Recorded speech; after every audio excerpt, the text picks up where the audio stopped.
नमस्कार। आप देख रहे हैं गोवा का पहला हिंदी नेशनल न्यूज चैनल राष्ट्र टीवी और मैं हूं आपके साथ अक्षय ठाकुर। आज गोवा और देश की खबरों में क्या रहा खास, हर बड़ी खबर से कराएंगे आपको रूबरू। और सबसे पहले बात करेंगे गोवा की। कोयला डबल ट्रैकिंग प्रोजेक्ट को लेकर गोवा में सियासी घमासान शुरू हो चुका है। आम आदमी पार्टी प्रदेश अध्यक्ष अमित पालेकर ने सरकार पर जोरदार निशाना साधा है। अमित पालेकर का कहना है कि कोयला गोवा के भविष्य को बर्बाद कर देगा। प्रोजेक्ट को धोखाधड़ी वाली परियोजना बताते हुए अमित पालेकर ने सरकार पर आरोप लगाया कि कॉर्पोरेट्स को फायदा पहुंचाने के मकसद से ये परियोजना अमल में लाई जा रही है, जिससे गोवा के लोगों के स्वास्थ्य और पर्यावरण के साथ साथ अर्थव्यवस्था को भी भारी नुकसान होगा। इसी के साथ अमित पालेकर ने सूबे के मुख्यमंत्री डॉक्टर प्रमोद सावंत पर आरोप लगाया कि उन्होंने पूर्व मुख्यमंत्री स्वर्गीय मनोहर पर्रिकर की विरासत को मिटाने का काम किया है। आज आप हमारे you can see what is on our face, आप हमारे चेहरे को भी देख सकते हैं। हमारे मुंह पे, हर गोवन के मुंह पे काली पोछी है सरकार ने।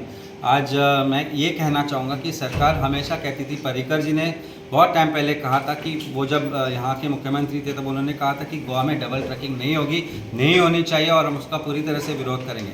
आज उन्हीं की सरकार है, भारतीय जनता पार्टी की सरकार है, लेकिन उनकी जो लेगेसी है वो कहीं ना कहीं आज वो डिस्ट्रॉय करने पे तुली हुई है भारतीय जनता पार्टी। और उनकी लेगेसी को आज वो उनको झूठा ठहरा के जो आज करने जा रहे हैं कि डबल ट्रैकिंग होकर रहेगी बट हम ये करेंगे वो करेंगे। आज if you see the whole reality is that government is fooling all the people all the time and this Bharatiya Janata Party thinks that it is very easy to fool all the people all the time, but it's a rule and it is a it's always understood, I think, universal rule that one day people will realize, and now people have realized it, that this is nothing but a gimmick of Bharatiya Janata Party to somehow do the double tracking for the benefit of Adani, for the benefit of coal transportation and for the benefit of making some industrialists richer.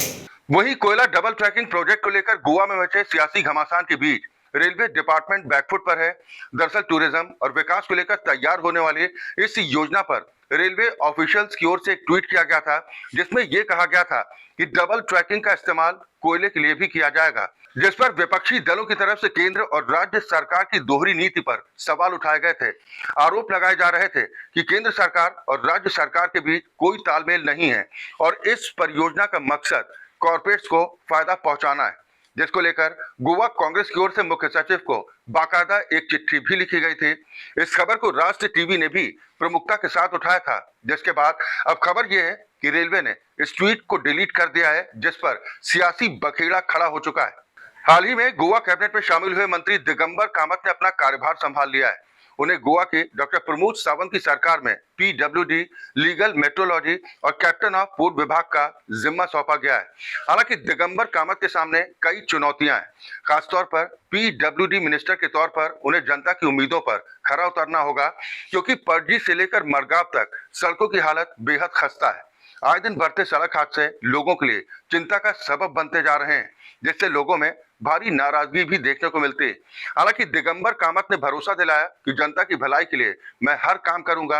आपको बता दें कि 13 साल बाद दिगंबर कामत को cabinet में entry मिली है। वहीं कार्यभार संभालने के साथ ही उन्होंने ताबड़तोड़ बैठकें भी शुरू कर दी हैं। सड़कों को कैसे दुरुस्त किया जाए, इसको लेकर लगातार बैठकों का दौर चल रहा है। बिचौली की आजाद जामा मस्जिद की बाड़ यानी कि कंपाउंड का विवाद लगातार गहराता जा रहा है। दरअसल 2 दिन पहले प्रबंध समिति की ओर से प्रेस कॉन्फ्रेंस कर अध्यक्ष पर आरोप लगाए गए थे। उसका जवाब देते हुए अध्यक्ष नजीर बेग ने कहा है कि शुरुआत में केवल एक गेट खोलने की अनुमति दी गई थी, लेकिन स्थानीय लोगों के सुझाव और अनुरोध पर 2 गेट रखने का प्रस्ताव रखा गया था। जबकि एक अन्य सदस्य यूसुफ शेख ने प्रबंध सचिव बाला आदम गोरी खान पर आरोप लगाते हुए कहा कि उन्हें कुर्सी का मोह नहीं छोड़ रहा और इसीलिए उन्होंने अपने स्वार्थ की खातिर ये तनाव पैदा किया है।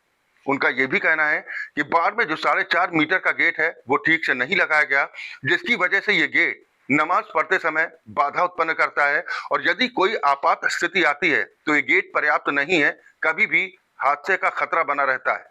अस्सलाम वालेकुम, मैं आजाद जामा मस्जिद का प्रेसिडेंट बोल रहा हूँ, नजीर बेग। कल उन्होंने हमारे खिलाफ सेक्रेटरी ने कल प्रेस कॉन्फ्रेंस लिया था और मेरे बारे में उसने बहुत कुछ क्या कहा, भला बुरा कहा, क्या मेरे पर टिप्पणी लगा कि मैंने गाँव का सत्यानाश किया, मैंने गाँव का वो किया, ये किया। लेकिन मैं सब सत्यानाश करने वाला वही है। आज 3-4 साल हुए, एक जनरल बॉडी मीटिंग नहीं, सब गांव मेरे साथ में है। ये सब गांव मेरे साथ में है। गांव मेरे साथ में लोग 4 जन अपनी दादागिरी मनमानी करते हैं। मैं कमेटी में था, मैं प्रेसिडेंट था। मैं छोड़ने का कारण क्या है कि इन लोग ने, मैं उनके साथ छोड़ने का, उनके साथ छोड़ा मैं इसलिए क्यों कि उनका मेरा पढ़ने नहीं लगा, क्योंकि उन लोग अपनी मनमानी। मैं प्रेसिडेंट हूँ, मेरे को बोले भी कर उन लोग ने क्या काम कैसे बहुत कुछ किया है, बोला तो बहुत, लेकिन मैं बोलना नहीं चाहता हूँ। मेरा एक ही डिमांड है, 15 दिन का टाइमिंग देता है। मैं 15 दिन के अंदर जनरल बॉडी नहीं लेंगे तो बाद में उसके ऊपर बहुत बड़ी कार्रवाई होगी। हमारी एट प्रेजेंट सेशन कोर्ट और हाई कोर्ट में हमारा केस चल रहा है। उसके बाद मैं क्या करता हूँ, गाँव वाला अगर तुमको जनरल बॉडी लेने का, हम सब लोग जिसने केस किया, हम लोग किसने केस पीछे लेते हैं, सब खाने को जो पिछला अगला जो है वो हम लोग कॉम्प्रोमाइज़ करके हम ये करते हैं। हम लोग सिर्फ इलेक्शन करने की लोग तैयारी करने का है। मेरा नाम यूसुफ शेख, और ये जो उन्होंने एलिगेशंस लगाया क्या प्रेसिडेंट ने जो परमिशन दिया था, परमिशन प्रेसिडेंट ने उनको उस वक्त पे दिया था, लेकिन जब गांव ने सब उसको बोला कि हमारे को इधर गेट की ज़रूरत है, और गांव ने जब उसको बोला तो गांव के साथ रहा, तो उसने बोला अगर तुम्हारे को चाहिए तो हम उधर गेट रखेंगे। लेकिन ये बाला खान गोरी, इसका ईगो सेटिस्फाई नहीं हो रहा था, उसको ईगो पे आया था क्या, वो बोल रहा था नहीं हमारे को इधर ही गेट चाहिए, ये गेट नहीं चाहिए।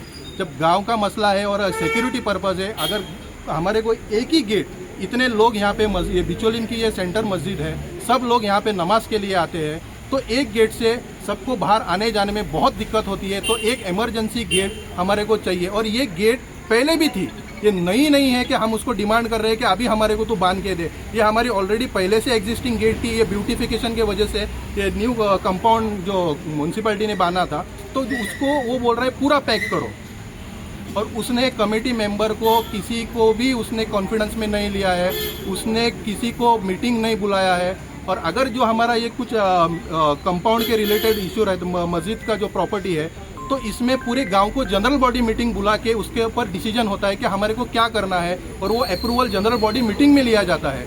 इसने आज 4 साल से एक भी जनरल बॉडी मीटिंग नहीं ली है, और ये कभी मस्जिद में आता भी नहीं है। ये आज हमारे को, ये हम जब भी इसको कॉल करते हैं मीटिंग के लिए हो, या ये फ़ोन भी नहीं रिसीव करता है, हमने इसको लेटर भी किया क्या सब कमेटी मेंबर्स ने, क्या जनरल बॉडी मीटिंग हम लेंगे, तो उसका भी नहीं रिप्लाई देता। ये हमारे को सिर्फ मीडिया के सामने और पुलिस स्टेशन में हमारे बच्चों के खिलाफ ये कंप्लेंट फाइल करते हुए दिखता है। और कंप्लेंट में ये लिखता है कि ये लोग, ये जो स्टूडेंट्स जो है, कॉलेज जाने स्टूडेंट्स है, ये इधर law and order situation create कर रहे हैं। और आज ये प्रेस के सामने खुद बोल रहा है कि लॉ एंड ऑर्डर सिचुएशन होएगा। अरे क्यों लॉ एंड ऑर्डर सिचुएशन?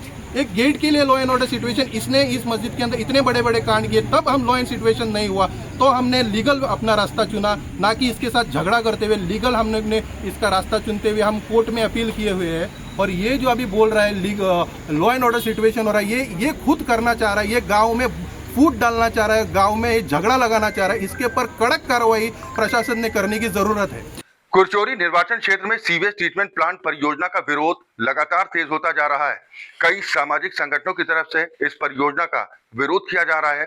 आरोप लगाए जा रहे हैं कि बगैर अनुमति के योजना के नाम पर मैंग्रोव के पेड़ों की कटाई की जा रही है, साथ ही नियमों की जमकर धज्जियां भी उड़ाई जा रही हैं।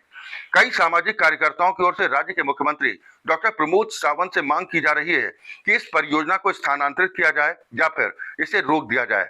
हालांकि कुरचोरी विधायक नीलेश काब्राल का कहना है कि परियोजना केंद्र सरकार से पारित है और केंद्र सरकार के दिशा निर्देशों के अनुसार गोवा सरकार की ओर से सभी अनुमतियां ली जा चुकी हैं और ये कुरचोरी के लोगों के लिए एक अच्छी परियोजना है। इसका विरोध करके लोगों को गुमराह करने की कोशिश की जा रही है। ये परियोजना न सिर्फ जल्द पूरी की जाएगी, बल्कि मुख्यमंत्री डॉक्टर प्रमोद सावंत इस परियोजना का बहुत जल्द उद्घाटन भी करेंगे। प्रॉब्लम इसमें कैसा है बताता हूँ मैं। हम लोगों ने क्या बोला है यहाँ पे कि यहाँ पे आप जो लोकेशन चूज कर रहे हैं इस चीज़ का, वो प्रॉपर नहीं है। अगर आप कहीं और लोकेशन पे लेके अगर इसको जाते हैं देन दैट इज फाइन, क्योंकि यहाँ पे जो रिवर है, मतलब जो नदी है यहाँ पे, अभी इशू कैसा है कि गोवा की नदी इट्स नॉट लाइक जैसे सेंट्रल इंडिया में जैसे होती है वैसे नहीं है। अभी इनकी जो पॉलिसी बनी है वो सेंट्रल इंडिया के हिसाब से बनी हुई है। यहाँ पे रिवर्स को हाई टाइड्स, लो टाइड्स, ये सब चीज़ें होती है। ऊपर से यहाँ पे पूरा मैंग्रोव फॉरेस्ट था। ओके, तो जिन लोगों को मतलब पता नहीं है मैंग्रोव फॉरेस्ट क्या है, दैट इज बेसिकली जो खारा पानी होता है उसके पास ये उगने वाला जंगल है। इन लोगों ने अभी उसको पूरा मैदान बना दिया है यहाँ पे। ओके, दूसरा कैसा है कि जैसे ही यहाँ पे सीवेज ट्रीटमेंट प्लांट फ्लडिंग, जैसे सीवेज ट्रीटमेंट प्लांट स्टार्ट हो जाएगा यहाँ पे, इसका पानी ये लोग इसमें हाई टाइड लो टाइड वाली रिवर में डिस्पोज कर देंगे। दूसरा ऐसा है कि यहाँ से फ्लड फ्लड लाइन जो है आपको आप लोगों ने अभी जो बारिश हुई थी इसमें ये पूरा फ्लड लाइन यहाँ से पूरा यहाँ तक पानी आता था पहले। इन लोगों ने क्या किया है कि यहाँ पे मिट्टी डाल के पूरा कवर कर दिया इसको और मैदान बनाया। जैसे ही पानी ऊपर आ जाएगा ये सब पूरा प्लांट भर जाएगा। तो हम लोगों ने क्या रिक्वेस्ट किया इनको, ये यहाँ से इसको लेके जाओ कहीं और शिफ्ट करो, नदी के साइड में तो नहीं चाहिए, या फिर जो हाई टाइड का लाइन है जहाँ पे पानी ऊपर आता है यहाँ पे तो नहीं चाहिए। मेरा नाम सुशांत वस्त है। एक्चुअली मेरा जो घर है वो नदी के एकदम तल के बोल सकते हैं, मेरे पीछे कोई भी घर नहीं है। तो हम लोग यहाँ पे अभी मेरे को अभी 40 साल हो गया मेरी एज को, तो 30 साल तक मैं यहाँ पे ये नदी के इसमें तीर पे ही बड़ा हुआ हूँ। तो यहाँ पे जो विधायक है वो बोल रहे हैं कि यहाँ पे मेरे पास तीन परमिशंस है, जो एसटीपी है जो एनवायरमेंट क्लियरेंस को बाईपास कर सकते हैं। लेकिन मैं उनको ये कहना चाहता हूँ कि गोवा की जो नदियाँ हैं उनमें और जो गोवा के स्टेट के बाहर के जो नदियाँ हैं उनमें बहुत फर्क है, क्योंकि यहाँ पे जो है हाई टाइड आती है, लो टाइड आती है, और यहाँ पे जब लो टाइड आती है तो भी अच्छे से अच्छा जो तैराक है वो यहाँ पे तल पे नहीं छू सकता, इतना यहाँ पे इस नदी को डेप्थ रहता है। तो मैं सरकार से यहाँ पे जो है उनसे रिक्वेस्ट करना चाहता हूँ कि वो जो परमिशंस है आप यहाँ पे लागू नहीं कीजिए। आप यहाँ पे जो EIA एनवायरमेंट क्लियरेंस होता है, पब्लिक हियरिंग्स होती है, वो पहले कीजिए। जो लोकल लोग हैं उनसे बात कीजिए, इनका जो इफेक्ट है वो कैसे हो सकता है। फॉर एग्जांपल ये जो नीचे जो आप वॉल बांध रहे हो, यहाँ पे कहीं पे जो रिटेनिंग वॉल बांधा है वो कहाँ पे 6 मीटर बना हुआ है, कहाँ पे 12 मीटर बना हुआ है। ये जो बीमारियां हैं वो अंदर से पानी में चली जाएंगी, हाई टाइड होंगी, लो टाइड होंगी। यहाँ पे हम लोग खाजन बोलते हैं उनको, अंदर पानी जाता है जो हमारे पूर्वजों ने बनाया हुआ है, जो नारियल पानी के लिए। वहां से ये जो है हाई टाइड लो टाइड जो पानी घूमता रहेगा, ये जो बीमारियां हैं अंदर तक चली जाएंगी। जाने के बाद हमारे पास जो बीमारियां कैसी आई हो लोगों की पता नहीं चले, लोग मर सकते हैं। तो आप पब्लिक हियरिंग्स कीजिए, लोगों से बात कीजिए, यहाँ पे आके क्या होता है लोग बताएंगे आपको जैसे करके। लास्ट टाइम हमने यहाँ पे लोकल लोगों को बुलाया था, उन्होंने पहले ही बोला था कि यहाँ पे इस साल बारिश नहीं हुई है, बारिश अगर हो गई तो ये सब डूब जाएगा। अभी चतुर्थी के दिन हैवी बारिश हो गई तो सब न्यूज में भी आया था, पूरा ये सब भरा हुआ था यहाँ पे। तो आप लोगों से बात कीजिए, उनका कंसल्टेशन लीजिए, ये मैं आपसे सरकार से मांग करता हूँ। उसके बाद आप जो चाहे कीजिए, आप परमिशन लेके जो करना है कर लीजिए, लेकिन जो लोकेशंस आप चूज करना चाहते हैं लोगों से बात कीजिए, लोगों से बढ़ के आप बाद में आप कहीं पे भी ये कंस्ट्रक्शन कर सकते हैं। तो ये जो सीवेज ट्रीटमेंट प्लांट है घरों का सीवेज ट्रीट करने के लिए बनाया हुआ है, अभी तक बनाया नहीं है। उसका फाउंडेशन स्टोन हम डाले थे और ऑनरेबल CM गोवा के प्रमोद सावंत जी ने भी डाले थे, तो अभी जो काम चालू है वो रेडी हो जाएगा। लेकिन उनका कहना है कि इंडस्ट्री स्टेट के आगे से रास्ता जा रहा है, इसलिए इंडस्ट्री का वेस्ट आएगा। कैसा आएगा इंडस्ट्री का वेस्ट? इंडस्ट्री का वेस्ट में लोकल डोमेस्टिक सूरेज को लगता ही नहीं। तो ये जो NGT के गाइडलाइंस है यार, या जो गाइडलाइंस जो मिनिस्ट्री ऑफ सेंट्रल गवर्नमेंट का मिनिस्ट्री के गाइडलाइंस है एनवायरमेंट मिनिस्ट्री में, उसमें हम लोग सब प्रिकॉशन लेके, सब परमिशन लेके एनवायरमेंट मेंटेन करने के लिए जो हमारे जुवारी नदी है उसको थोड़ा मतलब उसका फॉसिल कलिमा जो है, वो जो संडास का पानी या जो गंदा पानी, वो पानी जाके नदी का थोड़ा एनवायरमेंट डिस्टर्ब हो गया था। ये पोल्यूशन गोवा पोल्यूशन बोर्ड का रिपोर्ट हमारे पास थे, और वो हिसाब से हमने सेंट्रल गवर्नमेंट को जो ग्रांट है, NRDC का ग्रांट है, नेशनल रिवर रिजर्वेशन मिशन में 100 करोड़ सैंक्शन हो गया। वो सेंट्रल गवर्नमेंट का और स्टेट गवर्नमेंट का फंड में से वो काम चालू है। हमको पता नहीं लोगों को क्या मांगता है। ये म्युनिसिपल लिमिट है, म्युनिसिपलिटी के अंदर जब इतना बड़ा म्युनिसिपलिटी है तो यहाँ तो सीवरेज ट्रीटमेंट प्लांट बनना मांगता है, क्योंकि गोवा में हमारा बारिश होने का कारण ये हमारा लोकेलिटी है, ये थोड़ा सैंडी टाइप स्ट्रक्चर है, और जो सोकपिट कन्वेंशनल सोकपिट बांध के जो लोग अपना सेप्टिक जो पानी है या वेस्ट पानी है वो जो कन्वेंशनल सोकपिट बांध के जहाँ जमीन में छोड़ते हैं, ये बहुत पुराने तरीके थे। अभी बहुत तरीके बदल गया। तो मैंने जो भी लोगों को जो एनवायरमेंट से या जो आपके माध्यम से दूसरा मीडियम जो रिपोर्टर है उनके माध्यम से मैंने उनको ऑलरेडी बोला है कि मैं चैलेंज कर सकता हूँ, जो ये पानी और जो बाजार में 30 रुपया का बोतल का पानी मिलता है, दोनों साथ में रखेंगे। आप बोलो कौन सा पानी वेस्ट है और कौन सा ये मिनरल वाटर है, आप बोलिए। ऐसा मैंने चैलेंज जब चालू होगा तब प्लांट, तो ये क्या होता है कि जगह पे डालते हैं, जगह तो गवर्नमेंट ने खरीद दिया है, और हमेशा ग्रेविटेशनल फोर्स में चलने वाला सूरज अच्छा रहता है, जहाँ ग्रेविटेशनल पुल, और हमारा जो सूरज जो लोगों का घर से ओवरफ्लो होता था, वही पॉइंट में जाके, वही नदी पे स्ट्रेच पे जाके लोग चिल्ला रहे थे। और इसके लिए ये इम्प्रूव करने के लिए वहाँ पे लोएस्ट पॉइंट पे सूरज प्लांट आता है। और हमेशा जो ट्रीटेड वाटर है गोवा में, क्या है, गोवा ने देश में ट्रीटेड वाटर गोवा में ज्यादा यूज नहीं करता है, लेकिन हमारा सरकार ने कमर्शियल यूज के लिए जो टैंकर में भर के रास्ता के मारने के लिए या जहाँ पे कंस्ट्रक्शन चालू है उसके लिए फ्री किया है, तो वो ही हम रखेंगे। और एक्स्ट्रा जो रहता है पानी ट्रीटेड वाटर वो हम नदी में छोड़ेंगे। तो ये सब करने के लिए जो लोएस्ट पॉइंट है वही ढूंढ के हमको करना पड़ेगा। देश की राजधानी दिल्ली में यमुना की बाढ़ से लोग परेशान हो चुके हैं। यमुना नदी खतरे के निशान से काफी ऊपर बह रही है, जिससे निगम बोध घाट, मोनेस्ट्री मार्केट और यमुना बाजार समेत कई निचले इलाके पानी में डूब चुके हैं। दिल्ली में यमुना नदी का जलस्तर बढ़ने से बाढ़ के हालात बन गए हैं, जिससे यमुना पार के कुछ इलाकों में पानी घरों तक दाखिल हो चुका है। हालात को देखते हुए दिल्ली के पुराने लोहे के पुल को अगले आदेश तक बंद कर दिया गया है। वहीं केंद्रीय जल आयोग ने नई एडवाइजरी जारी कर लोगों को चेतावनी दी है कि यमुना का जलस्तर आज रात 8 बजे तक 207.40 मीटर तक पहुंच सकता है, जिससे राजधानी के निचले इलाकों में बाढ़ का खतरा और भी बढ़ गया है। प्रधानमंत्री नरेंद्र मोदी की मां पर की गई अभद्र टिप्पणी को लेकर लोगों में गुस्सा है। साथ ही बीजेपी नेताओं की तरफ से इस टिप्पणी को लेकर विपक्षी दलों पर जोरदार हमला बोला। आरोप लगाया जा रहा है कि हार से बौखलाए विपक्ष लगातार कभी प्रधानमंत्री नरेंद्र मोदी पर ओछी टिप्पणियां करता है तो कभी उनके परिवार पर। बिहार के कैबिनेट मंत्री और बीजेपी के नेता नितिन नबीन ने प्रधानमंत्री नरेंद्र मोदी की दिवंगत मां पर की गई टिप्पणी की कड़ी निंदा की है।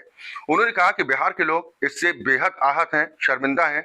नबीन ने कहा कि टिप्पणी से न केवल प्रधानमंत्री का अपमान हुआ है, बल्कि बिहार के लोगों की भावनाओं को भी ठेस पहुंचे। उधर बिहार बीजेपी के अध्यक्ष दिलीप जायसवाल ने भी विपक्षी इंडिया गठबंधन की वोटर अधिकार यात्रा के दौरान की गई इस अपमानजनक टिप्पणी का कड़ा विरोध किया है। आपको बता दें कि बिहार में साल के अंत में विधानसभा के चुनाव होने हैं, ऐसे में ये मुद्दा लगातार गर्माता जा रहा है। जीएसटी काउंसिल की बैठक शुरू हो चुकी है और कल इस बैठक के नतीजों का ऐलान होगा। उम्मीद की जा रही है कि इस रिफॉर्म के बाद बहुत सी वस्तुएं सस्ती हो जाएंगी। इसी उम्मीद को लेकर शेयर बाजार में फैसले से पहले शानदार तेजी देखने को मिल रही है। बुधवार को शुरुआती कारोबार में मार्केट में काफी अस्थिरता थी, लेकिन बाजार बंद होने पर लगभग सभी इंडेक्स में तेजी देखने को मिली। लॉट, स्मॉल और मिड कैप सेक्टर्स में भी हरियाली देखने को मिली, जबकि एफएमसीजी कंपनियों के स्टॉक्स ने भी अच्छी तेजी दिखाई। बुधवार को सेंसेक्स 410 अंक चढ़कर 80,567 पर क्लोज हुआ, जबकि निफ्टी 135 अंक चढ़कर 24,715 पर बंद हुआ। निफ्टी में 406 अंकों का उछाल देखने को मिला।